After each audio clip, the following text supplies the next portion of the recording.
शांति। प्रजापिता ब्रह्मा कुमारी ईश्वरीय विश्वविद्यालय में आज हमारे सामने एक ऐसा व्यक्तित्व जो पिछले 36 सालों से मधुबन महायज्ञ में निस्वार्थ भाव से अथक होकर सेवा कर रहे हैं। जी हाँ, और करीब 40 सालों से आप ब्रह्मा कुमारी की जो गतिविधियां हैं, ज्ञान के गहराइयों में जाने वाले ऐसे दिव्य आत्मा आज हमारे साथ हैं। आप मधुबन महायज्ञ में पिछले 36 सालों से वेल्डिंग डिपार्टमेंट संभाल रहे हैं। वहाँ ज्ञान सरोवर, पांडव भवन और शांतिवन तीनों स्थानों के जो वेल्डिंग डिपार्टमेंट है उनके आप निमित्त हैं। शुरू से ही आप अथक सेवाधारी बनकर बड़ों की आज्ञा अनुसार हमारी बड़े मैंने समझ गए होंगे दादी प्रकाश मणि जी। हाँ, आपने दादी प्रकाश मणि जी की पालना आपने ली, मनमोहनी दीदी जी की भी पालना आपने ली।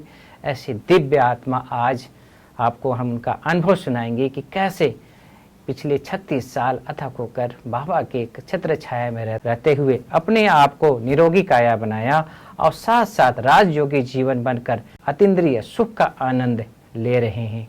ऐसी दिव्य आत्मा का हम ज्ञान मंथन स्टूडियो में स्वागत करते हैं। ओम शांति। भाई साहब, ओम शांति। भाई साहब, आपका जन्म कहाँ हुआ था? मेरा जन्म महाराष्ट्र भंडारा है, वहाँ नागपुर से 60 किलोमीटर। आपकी पढ़ाई लिखाई? हमारी पढ़ाई लिखाई एसएससी पास किया और फिर उसके बाद में आईटीआई किया। आईटीआई में ये वेल्डिंग का कोर्स पूरा किया था। अचानक कैसे आना हुआ ब्रह्मा कुमारी के संपर्क में? इस जन्म में ज़्यादा भक्ति की है ऐसा नहीं लगता है मेरे को, क्योंकि हमारे बुजुर्ग कहते कि फलाने भगवान को जा करके नारियल तोड़ के आओ। तो हम क्या करते थे, छोटे बच्चे थे, छोटे मतलब उतने भी छोटे नहीं थे, समझुक थे, लेकिन ये अंधश्रद्धा हमको लगती थी कि पत्थर के आगे जाकर के भगवान, पत्थर में भगवान होगा ये बोलते। तो हम जाकर के कहीं थल्ले पर जाकर के बैठ जाते थे, वहाँ नारियल तोड़ देते थे। उसकी मुखी खुद खा लेने का और बताया मैं जाकर कौन आधा घंटा वो घास में जाए। तो ऐसा करके मतलब भगवान का ये था, मतलब पहले से ही अंधश्रद्धा पे ऐसा विश्वास नहीं था। हमको ज्ञान भी ऐसे ही मिला। अच्छा। कि हमारी वेल्डिंग की दुकान थी, तो एक माताजी थी, माताजी ने बोला भैया मेरे को मंदिर में छोड़ दोगे? गाड़ी थी 2 व्हीलर, तो मैं छोड़ने के लिए गया। तो उन्होंने मंदिर माना ये ब्रह्मा कुमारी आश्रम, वहाँ उस टाइम में गीता पाठशाला थी, आगे में ब्रह्मा बाबा का चित्र लगा हुआ था। मैं उसको चित्र को देख करके उसको उतार दिया, मैं जाने लगा, लेकिन जाने का तो नहीं, लेकिन वो चित्र मेरे आँख के सामने आया तो वो चित्र देखते ही रह गया मैं। तो वो माताजी बोलती है जैसा तो आप देख रहे हो कि जैसे इसको आप अच्छी रीति पहचानते हो। मतलब पहचानता तो हूँ, क्योंकि यही तो मेरी मदद कर रहा है। बोले ये कौन है? बोला वो नहीं मालूम मेरे को। अच्छा। लेकिन ये बूढ़े बाबा जो है ये मेरे को 11 साल के उम्र से मेरे को मतलब ये बराबर मेरे को मतलब ब्रह्मा बाबा 11 साल की उम्र का, तब से मेरे को अमृत मतलब सवेरे सवेरे ऐसा, तब अमृत बेले का नाम नहीं था, लेकिन बाबा को अगर ऐसा अपने इसमें खींचना रहा तो आखिरी के जन्म में भी बाबा इतनी मदद करता है कि बच्चों को कैसे तैयार करना। जैसे एक उदाहरण देता हूँ, दादी गुलजार तो 9 साल की थी, लेकिन बाबा सब जानते थे। शांति तो कैसे तैयार किया, वैसा हम हर एक आत्मा को, हर एक ब्राह्मण बच्चों को बाबा शुरू से लेके तैयार करता।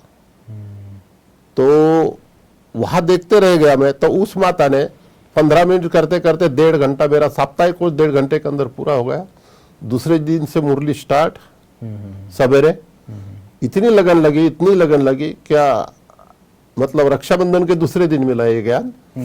और उस टाइम बाबा के मुरली में आता था, बड़े बड़े चित्र बनाओ, बड़े बड़े होल्डर बनाओ, ये करो।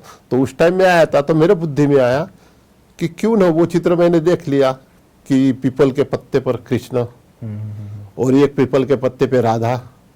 तो वो तुरंत पेंटर के पास गया, बोला मेरे को इतनी बड़ी बड़ी मूर्तियां चाहिए। वो तो जन्माष्टमी का क्या होता है, छोटे छोटे होते हैं, एक दिन रात भर रखते, दूसरे दिन डुबो देते। तो उस वक्त मैंने क्या किया कि वो बड़ी बड़ी मूर्ति बनवाया। उसने बोला मेरे को हफ्ते के अंदर चाहिए जन्माष्टमी के लिए। और वो जन्माष्टमी घर में करने के बजाय हमारे दुकान के आगे बहुत बड़ा पटांगन था। अच्छा। वो पटांगन पे तो वो सारे सेंटर वाले जोन इंचार्ज वगैरह देखते रह गए कि ये 2-4 दिन का बच्चा, हफ्ता ही भी नहीं हुआ, ये इतना बड़ा कार्यक्रम करा। बोला घर के लोग कुछ कहें, बोला कोई के लोग कुछ नहीं कहेंगे आपको। वो फिर 3 दिन तक के वो इसमें प्रदर्शनी पेंडाल डाल के ये सारा ये करके खाना पीना ये वो सारा, मतलब ऐसा उसमें नृत्य नाटिका, डांस नाटिका, तो वो सबको अच्छा था। वो इसमें तो ऐसा झोनीचार को भी पसंद, मतलब ये लगा। और मेरे को फिर वो उसमें से ऐसा लगा कि बाबा भगवान स्वयं मेरे को मिल गया। इतनी तो ख्याति थी लेकिन उतना विश्वास नहीं बैठता था। ठीक है माउंट आबू में आया, 2-3 बार मैं बाबा से मिलके भी गया। लेकिन पहली बार कब आए थे माउंट आबू? पहली बार मैं 82 में आया था। 82 में, उस समय दीदी थी। लेकिन मधुबन में रहने का चांस जब मिला, मैं तो ऐसे पिताजी के साथ में आया था। तो हमारे साथ जो भाई आया था, वहाँ तो टीचर भी नहीं थी हमारी। एक माता थी, जिस माता ने मेरा साप्ताहिक कोर्स किया। उस माता ने मेरे पीछे, मतलब बाबा के थ्रू इतनी मेहनत किया। रोज अमृत बेले मेरे को उठाने के लिए आती थी। दरवाजे के पास खड़ी रहेगी, 10 मिनट के बाद अगर मैं नहीं उठा और दरवाजा खटखटाएगी। अच्छा। इतनी पालना दिया उस माता जी ने।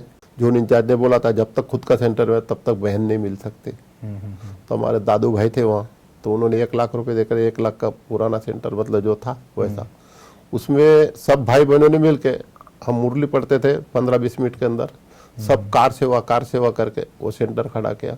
अच्छा। और फिर वहाँ फिर साल भरे के बाद वो बहन को बुलाया। तो ऐसा करके वहाँ से भंडारा सेंटर बन गया। फिर बाबा से मिलके आते, ये करके वो आ जाता। अभी तो भव्य बन गया, बहुत सुंदर बना। अभी तो बहुत बड़ा बना गया, बहुत अच्छा बना, 3 मंजिल बना। यहाँ मेरा विश्वास तभी बैठा जब बाबा से मैं मिलने ओम शांति भवन में स्टेज के ऊपर गया। उस टाइम बाबा हर एक से 3-3 मिनट मिलता था। ये सुखधाम का फाउंडेशन पड़ा था, तो रोज मुरली में आता है। वेल्डिंग वाला भाई चाहिए मधुबन में, आवश्यकता है। पूरे भारत में से 6 महीने तक कोई नहीं आया। अच्छा। जब मैं बाबा से मिलने आया तो बाबा ने मेरा हाथ पकड़ा, हाथ में हाथ ऐसा पकड़ के इतने ही कहा, आप घर के हो, आप पांडव हो, छोड़ो तो छूटे। अव्यक्त बाप दादा ने कहा। अव्यक्त बाप दादा ने। और मैं गुम हो गया। अच्छा। मेरे को कुछ भी पता नहीं, बाबा का हाथ ऐसा पकड़ा हुआ है, गुम हो गया। बाकी वही एक रिपीटेशन हो गया, आप घर के हो, आप पांडव हो, छोड़ो तो छूटे। नहीं तो दुनिया में ये मेरा भाई है, मेरा चाचा है, मेरा भतीजा है, ये है, माँ है, बाप है, ये, लेकिन छोड़ो तो छूटे। ये शब्द कान में गूंज उठा। तो ये एकदम से मेरे बुद्धि में बैठ गया। दूसरे दिन पिताजी को ऐसे पैसे दे दिया, मेरे पास थे, मेरे को खाली छुट्टी चाहिए। उधर इतना दुकान है, खुद चला रहा है, ये सारा ये कर रहा है, क्या बोलेंगे, कुछ नहीं, खाली मेरे को छुट्टी चाहिए। उसके बाद जो वहाँ मधुबन में रहा, दूसरे दिन दादी ने बोला, रखते भी नहीं थे मधुबन में उस टाइम, सिर्फ 99 थे दादी को पकड़ के। ये आवश्यकता थी उस समय, आवश्यकता थी। 6 महीने तक वेल्डिंग वाला भाई चाहिए करके। 82 से आप समर्पित रूप से? नहीं, मैं 85 में आया। अच्छा, 85 में आप मतलब सुखधाम का फाउंडेशन पड़ा था। अच्छा। तो उसके बाद में सारा मुरली में आता था। पहले ऐसा लगता था कि आश्रम में जो लगते, जो गरीब होते हैं ना, वो आश्रम में रहते हैं। हमारा दुकान चल रहा है, सब कुछ चल रहा है, सारा हो रहा है, सेंटर की भी सेवा कर रहे हैं, खुद का घर भी चला रहे हैं, सब कुछ सारा बाबा का ये कर रहे हैं। लेकिन जब बाबा ने हाथ पकड़ा तो जो एकदम से यही महावाक्य, छोड़ो तो छूटे। जयराम भाई, हर एक के जीवन में परिस्थितियां आती है। आपके जीवन में ऐसी कोई अवसरणीय परिस्थितियां आई और आपने उसको कैसे पार किया? क्योंकि 84 जन्मों का हिसाब किताब है अपना, एक जन्म में हर एक आत्मा के साथ 84 जन्म का लिए हमने, वो पूरा चुक करके, ये बिना भगवान के सिवा कोई कुछ नहीं कर सकता। सही बात। और मेरा एक अनुभव है कि भगवान के जब हम ब्राह्मण बच्चे हैं, बाबा एक जन्म नहीं लेकिन पूरे 84 जन्म तक साथ देता है। उसका वाइब्रेशन बना रहता है। वाइब्रेशन बना रहता। बाबा हर घड़ी हर पल, मेरा अनुभव तो ये बताता हूँ, मेरे को ITI के अंदर में इंटरव्यू कॉल आया था मेरे को इलेक्ट्रिशियन का। मैं वहाँ ITI में बिना इंटरव्यू कॉल लेकर के गया। इंटरव्यू कॉल घर में आया, क्योंकि वहाँ गया तो इंटरव्यू कॉल नहीं लाए, तो बोले तो आपका नाम का तो इंटरव्यू कॉल इलेक्ट्रिशियन का गया। तो वो बोला कितने दिन का है, तो बोले 2 साल का है। बोला 2 साल का नहीं चलता मेरे को, 1 साल का कोई होए तो बताओ मेरे को। 72 की बात है, वो भी उसकी भी किस्सा है। ब्रह्मा बाबा अमृत बेले सवेरे सवेरे मैं मैट्रिक हो गया, उसके बाद में भी कॉलेज पढ़ने का, कॉलेज में जाने का। तो बाबा आया, और उस टाइम तो एक बूढ़ा बाबा आया यही था, क्योंकि ब्रह्मा बाबा ही है ये, तो ऐसा कुछ नॉलेज नहीं साक्षात्कार था। होते थे उस हाँ, सब जगह। तो बाबा बोला बेटा अभी क्या करोगे? तो मैंने बोला अभी कॉलेज पढ़ेंगे। बोले कॉलेज कौन पढ़ते हैं? जो मागास वर्गीय होते हैं ना, उनको स्कॉलरशिप वगैरह मिलती है वो, या तो एक अमीर होते हैं वो पढ़ते हैं। तो मैं क्या करूं? बोले ऐसी कोई ट्रेनिंग कर ले। ट्रेनिंग क्या होती है वो भी मेरे को नहीं मालूम। दूसरे दिन ऐसे ही मैंने अपने दोस्त को बताया, जो मेरे साथ पढ़ता था, कि मेरे को ऐसा सवेरे सवेरे ऐसा ऐसा सपना आया। कहता कि ऐसी बात है? तो बोले नागपुर में मेरी बहन रहती है, तो वह जा कर के, तो तुरंत दूसरे दिन हम उसके साथ में गए नागपुर पे ITI में। वहाँ गए तो बोले यहाँ तो पूरा, बोले कंप्लीट पूरा भर गया, मतलब ये हो गए भर्ती, यहाँ भी नहीं, लेकिन आपको ITI करना ही है तो आपको हम लिख करके देते हैं, वहाँ गोंदिया में जाओ। तो उस टाइम में हम तुरंत वहाँ गए, तो वहाँ सेकंड सैटरडे था। तो सेकंड सैटरडे होने की वजह से ITI तो बंद था, लेकिन वहाँ एक चपरासी था मानभवपन का, वो बंद छोड़ करके। तो उसने बोला कैसे आए? तो बोला हमको ट्रेनिंग करनी है। तो बोले ऐसा है, लाओ अपना। हमने अपने मार्क लिस्ट की वगैरह जेरॉक्स कॉपी दे दिया। बोले ऐसा करना, अगले हफ्ते आप इंटरव्यू देने के लिए आ जाना। हम आए, तो उसने बोला वैसा हम दूसरे अगले हफ्ते चले गए। हमारा इंटरव्यू कॉल घर में आया, वो इलेक्ट्रिशियन का है, और हम वहाँ जाके बोले तो इलेक्ट्रिशियन का, तो बोला कितने साल का? 2 साल का है। तो बोला 2 साल का तो नहीं चलेगा हमको, क्योंकि हमको जल्दी पैसे कमाना है। तो बोले वेल्डर है, मोल्डर है, उसने बताया था। बोला वेल्डिंग चलेगा। कहने का मेरा ये है कि बाबा का ऐसा ये नहीं रहता, वेल्डिंग का कोर्स अगर नहीं करता तो वेल्डिंग की दुकान नहीं लगती, या वेल्डिंग नहीं होता, तो बाबा को इधर खिंचवाना था। तो पहले से बाबा कैसे तैयार किया बाबा ने?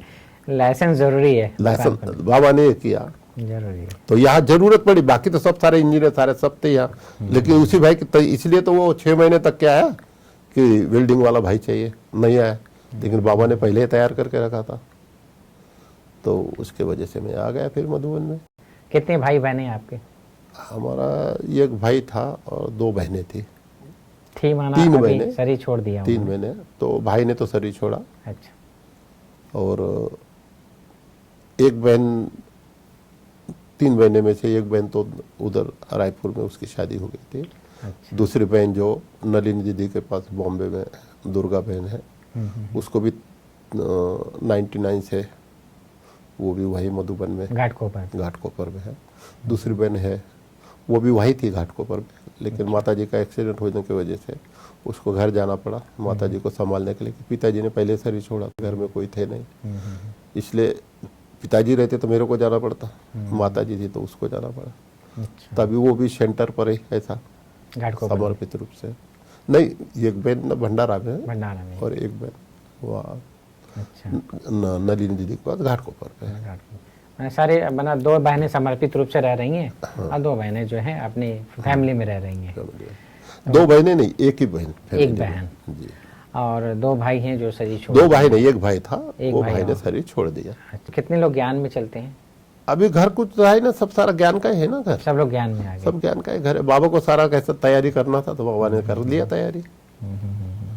फिर हम मधुबन में जो एक बार जो बाबा ने बोला, तो 3 साल तक के पहले क्लास दादी के चलते थे ना, एक बार घर छोड़ दिया, बाप के भगवान के घर में आया, तो फिर क्या, हमारे चाचा जी ने शरीर छोड़ा था, फिर भी मैं नहीं गया था। बाप दादा की वो गीत, वो जो आवाज था, वो आपको याद आ गया? छोड़े तो छूटे। एकदम कंप्यूटर में टेपिंग हो गया हमारे। और उस वक्त यही था, हमारे ब्रह्मा बाबा ने अपनी हड्डी दिया, हमारे दादियों ने अपनी हड्डी दिया। तो ये यज्ञ है, यज्ञ के हमारी हड्डी किस काम की? सही बात। दादी जी ऋषि की बात थी ना। चाहे कुछ भी, कैसा भी कपड़ा पहना रहे, सेवा ही पहले सेवा। उस टाइम तो ऐसी सेवा चलती थी, कोई नहीं, लेकिन थकावट नाम मात्र की नहीं।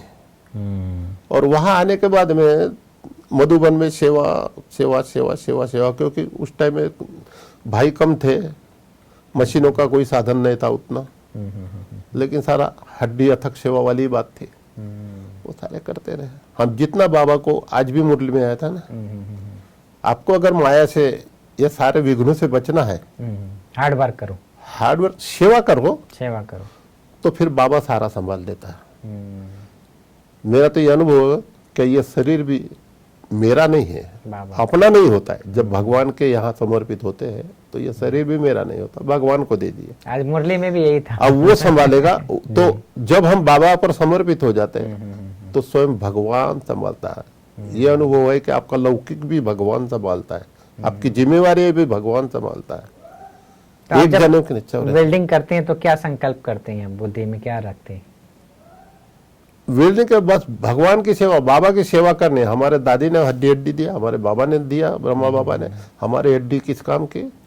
मैंने बाबा के वाइब्रेशन में रहकर बाबा आप के करते हैं, बाबा योग बाबा की याद बाबा में की रहकर। याद में करते रहते हैं। जयराम भाई, ऐसा कोई आपके जीवन में ऐसी कोई घटना हो जो आपने ज्ञान योग से पार किया हो? हाँ, डायमंड हॉल बनाने के लिए भाई लाया था वही चंद्रपुर से। तो वो भाई मेरे से 2 साल से छोटा था। तो बाबा ने भी बोला था, भूमि पूजन किया था, 9 महीने के बाद में बाबा आएगा। तो 9 महीने के अंदर में इतना बड़ा हॉल कैसे तैयार होगा? दिन रात काम हुआ है। तो वो भाई कहता था मैं तो दिन रात करूंगा, 9 महीने के अंदर बना दूंगा। लेकिन मेरे को रॉ मटेरियल चाहिए ना। रॉ मटेरियल आपके इसमें से पूरे क्लास में, भले आपके इसमें से कोई नहीं पूरा सकता। ये भाई को अनुभव है, ये भाई मेरे को दे दो, ये माल पूरा आएगा, ये करेंगे। तब तक तो मैंने पैसा माया है करके पैसे को भी यहाँ आने के बाद में मतलब ये हो गया था। लेकिन डायमंड हॉल के वक्त 1985 से लेकर के 96 में ही बना, 96 में ही उद्घाटन हुआ। अच्छा। क्योंकि बाबा 9 महीने के बाद आए ना, जैसा मार्च जैसा ऐसा जी, बोला। जी, जी। और फिर अक्टूबर में बाबा आ गए थे। थोड़ा सा जितना भी उद्घाटन अक्टूबर हाँ, में किया। तो वो जो पहली कैंची उठा रहे थे तो मेरा पोजीशन तो ऊपर का था और उसका नीचे का था।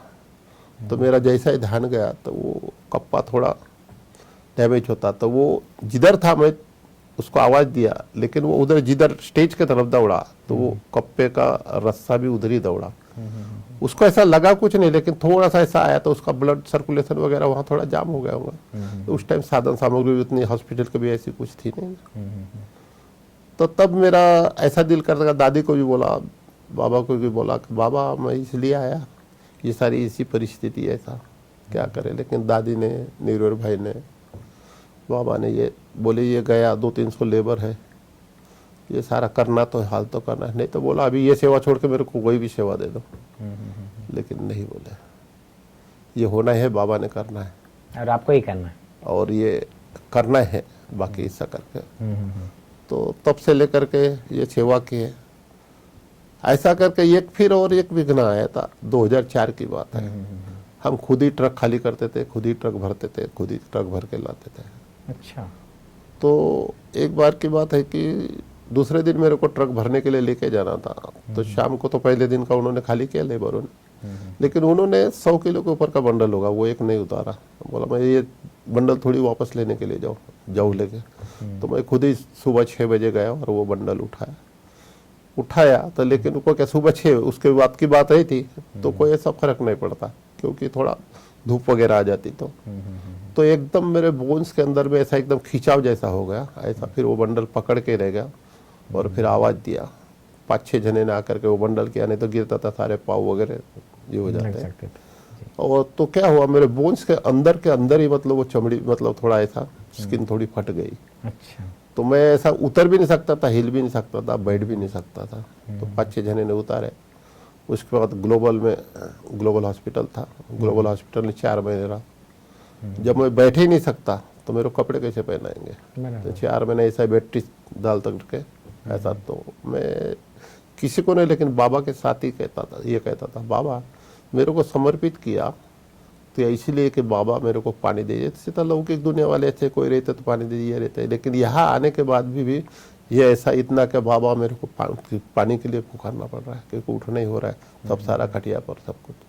ये जीवन किस काम का? तो बाबा एक करके दूसरा जन्म दे दो। तो ऐसे करके 4 महीने ग्लोबल हॉस्पिटल रहा। तब कहीं दादी ने वगैरह साथ 2004 की बात है। 2004। फिर 2005 में मेरे को स्ट्रेचर पे डाल के बॉम्बे लेके गए अपने बीएस हॉस्पिटल। वहाँ पहला ऑपरेशन हुआ। तो मैं तो बैठ नहीं सकता था, किसी के सहारे की बात थी। लेकिन वहाँ ऑपरेशन हुआ तो डॉक्टर के साथ, तो जो डॉक्टर था उसको कहता था देखो भाई मैं अगर चल सकता हूँ, सब कुछ कर सकता हूँ, तो यज्ञ का पैसा खर्चा करूँ। बराबर। अगर नहीं हो सकता है तो क्या करूँ, यहाँ तक तो लाए, तो यहाँ तो समुद्र है ना, यज्ञ पर क्यों मैं बोझ पड़ूँ। सही बात है।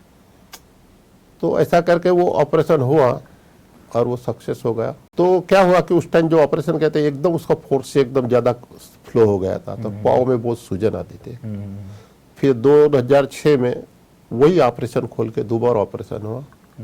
वहाँ बोन्स के अंदर कुछ नशे दबा दिया या कुछ करके, तो वो पाँव का ठीक आ गया। इसलिए वही ऑपरेशन रिटर्न 2006 में हुआ।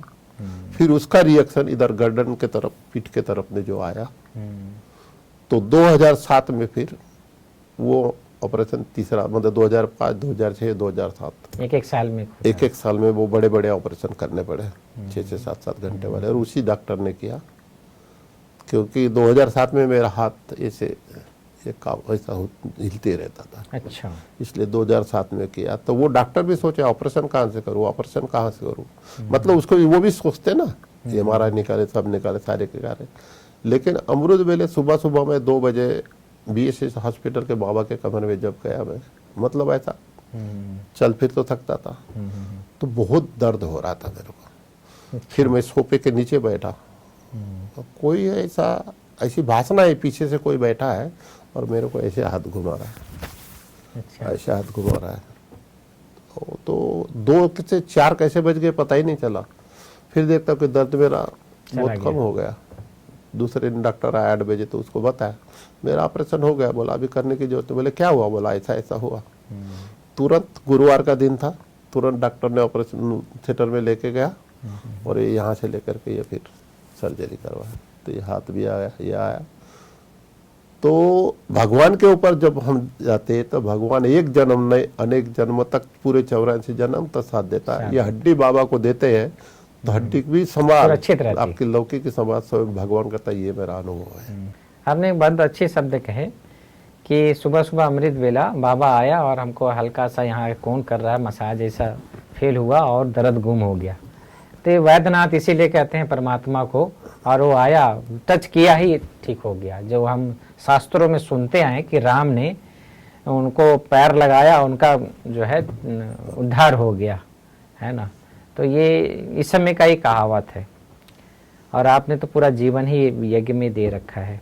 दयाराम भाई, जैसे कि आप 5 साल तक जो है समर्पित होने से पूर्व 5 साल तक लौकिक और अलौकिक दोनों सेवा करते थे, इसका बैलेंस कैसे रखते थे आप? शिव बाबा है ये तो था ही, लेकिन ब्रह्मा बाबा जी जो सारी मदद करता था। कोई भी कठिनाई आई या कुछ आए तो बाबा को जब हम पूछते हैं तो वो बराबर उसका संकल्प जब रात में सोते समय करते हैं तो बाबा वो सवेरे अमृत वेला पूरा करता है। वो अमृत वेले जो आपको संकल्प आते हैं वो सारे दिन के लिए सिद्ध हो जाते हैं। इसके भगवान के आधार पर, क्योंकि उस टाइम तो कुमार भी इस ज्ञान में निकलना इतना साधारण नहीं था, लौकिक का, अलौकिक का, गाँव का। दुकान से कमाते थे लेकिन पैसा घर को देता था, लेकिन अपने दुकान में एक रोटी बना के 6 महीने तक खाया मैंने। अपने हाथ? बहन थी, माँ थी, सब कुछ थे, सब कुछ थी, बड़ा मैं था ना। अच्छा। लेकिन वो जब मुरली सुनने नहीं जाते तो उसके हाथ का कैसे खा सकता हूँ मैं? घर में लहसुन प्याज बनता था? लहसुन प्याज तो शुरू से ही मतलब सब परिवार जैसा था, तो लहसुन प्याज का ऐसा कुछ। मुरली सुनने नहीं जाते तो उसके हाथ का हम कैसे खा सकते हैं? जब मुरली उन्होंने चालू किया तब कोई पैसा वगैरह सब घर में दे देता था पहले। अच्छा। खाओ, मतलब सारा ये चलाने का सारा सब कुछ था। लेकिन बाबा के आधार पर, बाबा का जैसा था ना, जैसा अन्न वैसा मन, उस पर बहुत रहा। तो वैसा करने के बाद में ऑटोमेटिकली माता पिता भी फिर ज्ञान में चले, मुरली सुनने जाने लगा। हमने घर में भी खाना किया। और बहनें तो उतनी छोटी थी, पढ़ रही थी, तो वो तो मतलब सेंटर पे गुरुवार के दिन आया था, कभी कभार आया था। लेकिन एक बार की बात है, मैं 89 में 88 में तो पूरा पानी का सूखा पड़ा था, तो साल भर बाबा नहीं आया। लेकिन 89 में हर तीसरे दिन बाबा आता था, हर तीसरे दिन बाबा आता था। अच्छा। और जो सबसे छोटी बहन थी वो आई तो किचन में उसकी सेवा लगी, किचन में सेवा लगी। उन लोगों ने 6 महीने तक नहीं छोड़ा। अच्छा। क्योंकि उसका एक घर में भी उद्देश्य था, सेवा करते रहेगी जब तक उसको खाना खाने के लिए बोलेंगे नहीं तब तक नहीं खाएंगे, बाकी भले सो जाएगी। तो आखिर वो यहाँ से जब चली गई तो भी नरेंद्र दीदी को बताता, अभी नरेंद्र दीदी अभी भी वैसा ही है, उसको खाने के लिए पहले पूछना पड़ता, मतलब खाना खाओ बेटा, सेवा करते रहेगी करते रहेगी करते रहेगी, ऐसा ऐसा। तो वो बहन आने का उसको मैंने बहुत रिक्वेस्ट किया कि अभी घर जाओ, क्योंकि सारे रिश्तेदार ये वगैरह बोले खुद बिगड़ा तो बिगड़ा, सारे घर को बिगाड़ा, फिर सारे गांव को बिगाड़ेगा, ये करेगा, क्योंकि इतना साधारण नहीं था कुमार जीवन भी निकालना कि सारे दूध भाई सारे।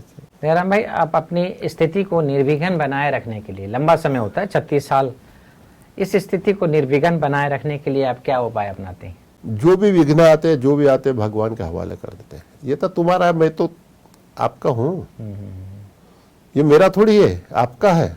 आपने सारा जो करवाया था, आप ही सारा निपटारा भी खुद ही करोगे। जितना हम भगवान के ऊपर समर्पित होकर के विश्वास करते हैं या उसके ऊपर मतलब उसके ऊपर ये करते हैं, लौकिक अलौकिक नहीं लेकिन लौकिक तक के बाबा सारा आपके बंधन तोड़ देता है ऑटोमेटिकली। यहाँ आया तो जो दुकान की उधारी थी 3 साल तक के घर में बराबर एक एक घर में पहुंचा दिया सबने। ये किसकी करामत थी? भगवान की करामत थी। दुकान भले बंद हुआ लेकिन 3 साल तक के वो उधारी भाई चलाता था। मतलब उतना तो अनुभव नहीं था उसको, लेकिन फिर भी जैसा अपन थे तो उस टाइम में पूरे भंडारा के अंदर में तीसरी दुकान थी। अच्छा, वेल्डिंग की? वेल्डिंग की, बाकी कुछ ऐसा ये प्रसार नहीं था। उस टाइम लोग अभी कितना 65 पैसे किलो था। दयाराम भाई, आपने दादियों की पालना ली है जी, तो दादियों के कुछ ऐसी पालना के कुछ अनुभव सुनाए। लेकिन यहाँ रहने के बाद में बड़े दादी दादी प्रकाश मणि का जो अनुभव मतलब ऐसा है, उस टाइम का मधुबन में बहुत कम रहते थे ना, दादी को पकड़ के 99 थे। तो दादी नाश्ता करेगी तो कहाँ आएगी? 100 कदम चलने के लिए हमारे वेल्डिंग कारपेंट्री डिपार्टमेंट की तरफ ही आती थी ईशु दादी के साथ। अच्छा। दोपहर को भोजन करेगी, 100 कदम चलना है तो दादी उधर डिपार्टमेंट में आएंगी।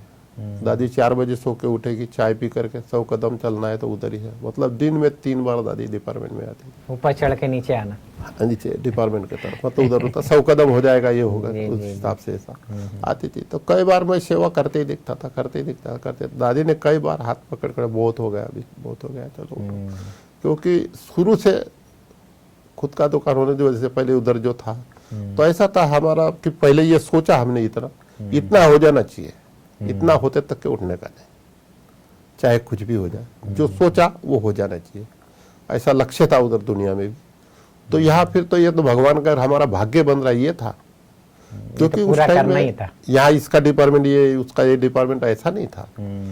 बाबा का यज्ञ का है, जो सेवा करता है, अरे अभी तो बिना सोना ऐसे भी मुरली में चलता था, तो हम क्यों नहीं अपना भाग्य। धोबी घाट में मशीना कोई नहीं था, वो लकड़ी से पिट्टर के कपड़ा भी ये कर धोते थे, जा करके सब लग जाते थे। मतलब कोई भी सेवा करते थे, कोई भी सेवा, ऐसा नहीं किसी को एक डिपार्टमेंट गया था भीखे जैसा, ये नहीं। उसको 3-4 डिपार्टमेंट में पहले ये करेंगे वो करेंगे, लेकिन मैं कोई डिपार्टमेंट नहीं। वेल्डिंग छोड़ने के बाद मतलब वेल्डिंग में आया, शुरू से ही वेल्डिंग शुरू में था। फिर 1 साल के लिए खाली वाटर वर्क का जो काम बाकी था सुखधाम का, वेल्डिंग का होने के बाद, तो दादी ने बोला था चंद्रराज बाबू जी को, चंद्रराज बाबू जी ने मेरे को फिर शंभू भाई के पास ले, फिर वाटर वर्क का वो सारा फिटिंग की। फिर उसके बाद में होने के बाद में फिर वो हमारी बस वगैरह के थे, उसके बाद में फिर वेल्डिंग में है। तो ऐसा तो हर एक आत्मा का हिसाब किताब पूरा चुकतू करना होता कहते हैं ना, इसलिए अपने ब्राह्मण आत्मा भी जो है यज्ञ में भी भले है, लेकिन हर एक आत्मा का कनेक्शन हर एक आत्मा से है। दयाराम भाई, आप 36 साल इसी राजयोगी जीवन व्यतीत किए, कुछ ऐसे योग के प्रयोग जो आपने अपने प्रति, कुछ तो आपने सुनाए, कुछ ऐसा और भी योग के प्रयोग के अनुभव सुनाए जो अपने प्रति या अन्य आत्माओं के प्रति, जिसको कहते हैं दया दुआ देना, ऐसे कुछ अनुभव? भगवान को तो इतने जन्म तक 63 जन्म तक तो ढूंढते हैं भक्ति करते करते करते, लेकिन आखिरी जन्म में हमने भक्ति किया ये मेरे को अनुभव नहीं है। अच्छा, आखिरी जन्म में तो कोई ज्यादा भक्ति नहीं किया। बचपन में भगवान को नहीं मानते थे? भगवान है मानते थे, लेकिन ये बोलते थे ना कि यहाँ फलाने मंदिर है, वहां नारियल तोड़ के आओ, ये भगवान है, ये अंधश्रद्धा शुरू से नहीं मानते थे आप? नहीं, मतलब ऐसा लगता था भगवान है, क्योंकि सब जने सब ऊपर ही हाथ करते हैं ना, भगवान ऊपर है, हम नीचे है। तो ये पैसे में मंदिर में मस्जिद में इस तरह से भगवान का हाँ, तो बाकी वहाँ पत्थर है, वहाँ भगवान थोड़ी पत्थर में भगवान रहेगा। ये एक भावना के वजह से ये कर रहे हैं, ऐसा लगता था। तो भजन मंडली भी थी, भजन करते थे, गाते थे, सब ये करते थे। मैं ढोलक बजाने का काम करता था। अच्छा, ढोलक बजा देते हैं। अच्छा। पिताजी है, सब कुछ है तो करना पड़ेगा, बैठना पड़ेगा, सारा ये था, ऐसा था। लेकिन निश्चय तभी 85 का जब बाबा को मिलने के लिए आया और बाबा ने हाथ पकड़ा तो पूरा बुद्धि का ताला ही खोल दिया। छोड़ो तो छूटे, आप घर के हो, आप पांडव हो, फुल निश्चय हो गया। अभी मेरा शरीर भी मेरा नहीं, भगवान का है, मेरी हड्डी भी भगवान के, भगवान का जो कराना है, बाबा का जो कराना है, जो भरना है, एक सेवा ही मेरा ध्येय है और कुछ नहीं है। और हर एक आत्मा का जो हिसाब किताब वो अपने आप आएगा, क्योंकि हम सबसे ज्यादा हिसाब किताब वाले ब्राह्मण आत्मा ही है जो मधुबन में रहती। क्योंकि सोचिए, एक चीज हमने बनाया, लेकिन यह देश के विदेश के जो भी ऑल पूरे वर्ल्ड के लोग हैं, ब्राह्मण परिवार, वो यूज करता है। सूक्ष्मता का देखो कितना हिसाब किताब है हमारा। बराबर है। यहाँ नहीं रहते, हम बाहर रहते, थोड़ा बनाते, गांव में बच जाता, शॉर्ट में लोग यूज करते हैं। लेकिन यहाँ के जो सेवा कर रहे हैं, वो सेवा का जो फल जो मिलता है, क्योंकि सबसे ज्यादा हिसाब किताब है वो चुप तो करना है हर एक वर्ल्ड के आत्माओं के साथ का। तो सबसे ज्यादा हिसाब किताब हमारे है, तो सबसे ज्यादा पुण्य भी बाबा की मदद से हम ही ज्यादा करते कमाते हैं। माना शारीरिक में कहीं भी बीमारी आती है तो बाबा को सुपुर्द कर देते हैं और बाबा हमारी मसाज कर देता है या हीलिंग कर देता है, हमको हर तरह से ठीक कर रखता है। ठीक। या अपने प्रति या किसी अन्य आत्माओं के प्रति अगर करना हो तो? अन्य आत्मा के प्रति तो ये मेरा है, मैं कर रहा हूं, ये भाव न हो। भगवान को अर्जी डाल सकते हैं, फलानी आत्मा है, ये आपकी है, कि वो हर एक भगवान की आत्मा जो है, क्योंकि शरीर तो नहीं लेकिन आत्मा तो भगवान की है ना, क्योंकि वो बाप है, बाकी सारे सब बच्चे हैं। बाबा आपका ही वो बच्चा है, क्या इसे कहता वो अभी देखो। तो बाबा हम शुभ भावना से अगर किसी आत्मा के प्रति बाबा को रिक्वेस्ट करते हैं तो बाबा वो इच्छा जरूर पूरी करता है। इच्छा बोलो या उस आत्मा का भी जो हिसाब किताब रहता है वो चुकता कर देता है। लेकिन हमारी सच्ची श्रद्धा जब बैठती है तब तब तब सही बात है। इसीलिए तो भक्ति मार्ग में भी मनोकामनाएं भक्तों का पूरा किया है भगवान ने। भगवान पहले की स्थिति को और अभी की स्थिति को जो ऑनलाइन चल रहे हैं, उस आप किस भाव से देखते हैं इस दृश्य को? अभी बाबा मिलट का कार्यक्रम रखते हैं और जब हम डायमंड हॉल में जाते हैं, बाबा अव्यक्त तो आता था, उसमें कम अनुभूतियां होती थी।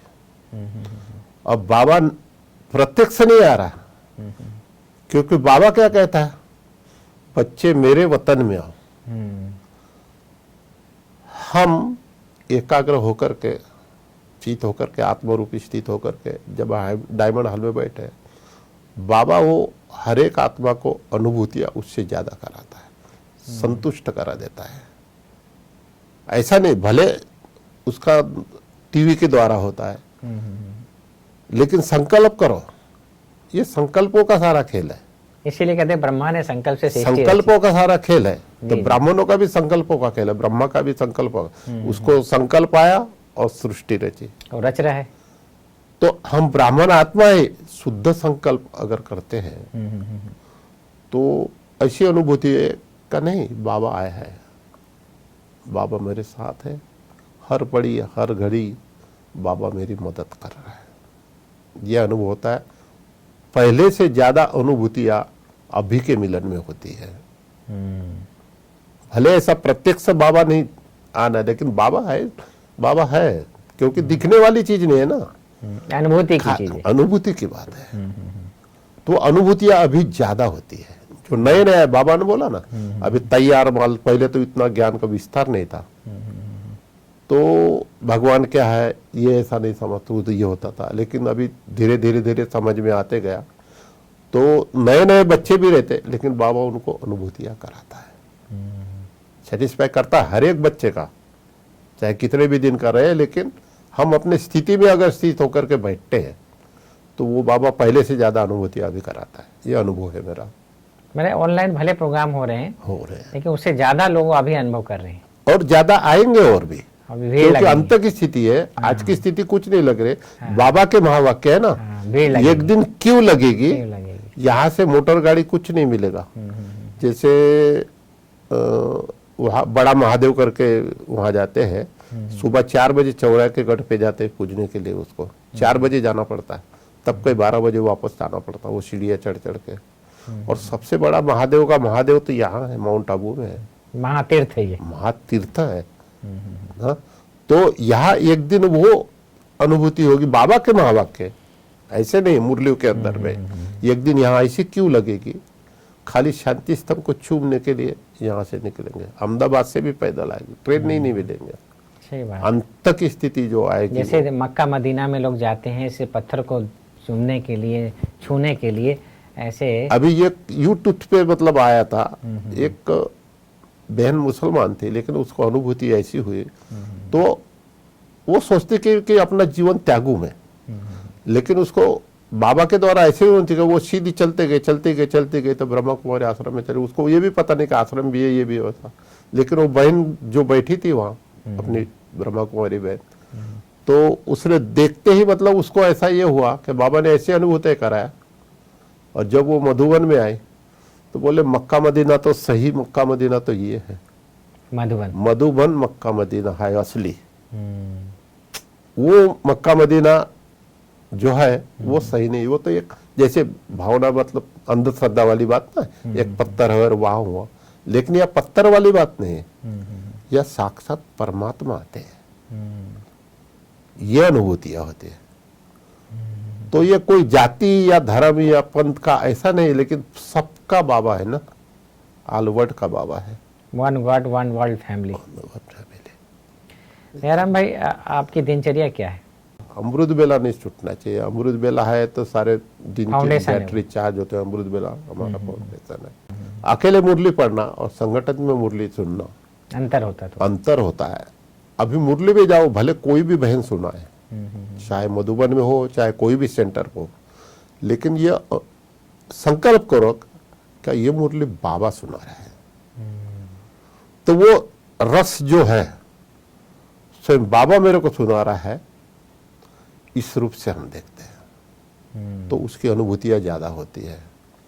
और कम से कम मुरली जैसे 7 बजे स्टार्ट होती है तो हम 6:30 बजे चले जाते हैं। कम से कम आधा घंटा योग जो होता है अपने को स्थित होने के लिए सारे दिनचर्या का। उसके बाद में जब मुरली सुनते हैं रस तो मिलता ऐसा है। खुला एकदम हमारे स्पीकर एकदम ऑन हो जाते हैं। तो ऐसा अनुभव होता है कि कोई बहन नहीं सुना रही, कि बहन के द्वारा माध्यम तो लगेगा ना, लेकिन स्वयं परमात्मा आकर के वो वाणी भले रिवाइज है, आकाशवाणी हो रही है। लेकिन सिर्फ हमारे लिए ही, खास मेरे लिए, भले हॉल के अंदर 25,000 के 30,000 बैठे रहे, लेकिन ये अनुभूति कि बाबा आज मेरे लिए ये वाणी सुनाया, पर्सनल मेरे से बात कर रहा है, पर्सनल मेरे से कर रहा है, ये अनुभूतियाँ होती है। फिर 8:30 बजे तो अपने सेवा में चले जाते हैं, 12-1 बजे आते हैं, थोड़ा रेस्ट करके फिर अपने डिपार्टमेंट में जाते हैं। सेवा के वजह से ब्राह्मण है, बराबर है। सेवा नहीं है। जिन्होंने बोला कि सेवा नहीं करो, अभी इतना पुराना हो गया या इतना बूढ़ा हो गया या ऐसा हो गया, ये नहीं चलता रहा। ये शरीर जब मेरा है, टूटे तो टूटे, वो भगवान का जाएगा, मेरा क्या जाएगा, मेरा तो कुछ, मैं तो एक आत्मा हूँ। जो भगवान को जो पाठ कराना होगा तो वो करेगा। तो बाबा मदद करता है, जरूर मदद कर, क्योंकि हम अगर छोटा बच्चा रहा तो गिर जाएगा करके माँ बाप ध्यान रखते हैं, तो वो बड़ा हो जाता तो अपने आप ये होता तो माँ बाप ध्यान नहीं रखते। वैसा है छोटा बच्चा बन जाने का, तो फिर वो छोटा बनने के बाद में वो माँ बाप बराबर ध्यान रखते संभाल लेते हैं। तो जहाँ भी ऐसा विघ्न है या कुछ है, बाबा भी बोलता ना, जहाँ छोटा है ना वहाँ छोटा हो जाओ। करने के लिए बड़े, कोई भी सेवा करनी है बड़े जाओ। किसी को आपको संकल्प आया तो बता देने का। शास्त्रों में ज्ञान है, ब्राह्मण छोटा भी होते हैं और छोटे से छोटे भी आते हैं, बड़े भी कहते हैं ना, आपको अगर ये भवसागर का पार करना है तो हाथी बन करके पार नहीं कर सकोगे, चीटी बन, आपको चीटी बनना पड़ेगा। चीटी बन के करोगे, भले धीरे चले, जैसा कस्बे का भी मिसाल है ना, धीरे धीरे चलता है, मंजिल प्राप्त कर लेता है, मंजिल प्राप्त कर लेता है। दयाराम भाई, चलते चलते हमारे युवाओं को क्या संदेश देना चाहेंगे? आज के युवा क्या बने? आप भी युवा काल में ही ब्रह्मा कुमारी के संपर्क में आए, तो आज के युवा जो है थोड़ा तामझाम वाला है, तो उन युवाओं को कौन सी ऐसी बातें आप ध्यान में देने लायक है कि ऐसा वर्तमान समय कौन सा चीज़ ध्यान में रखे आज के समय में, ताकि वो भविष्य में ब्रह्मा कुमार कुमारी बन सके? तभी सोचते कि मेरा लड़का डॉक्टर जो रहा, मेरा लड़का डॉक्टर बने, लेकिन उसका पार्ट होगा डॉक्टर का तो वो बनेगा।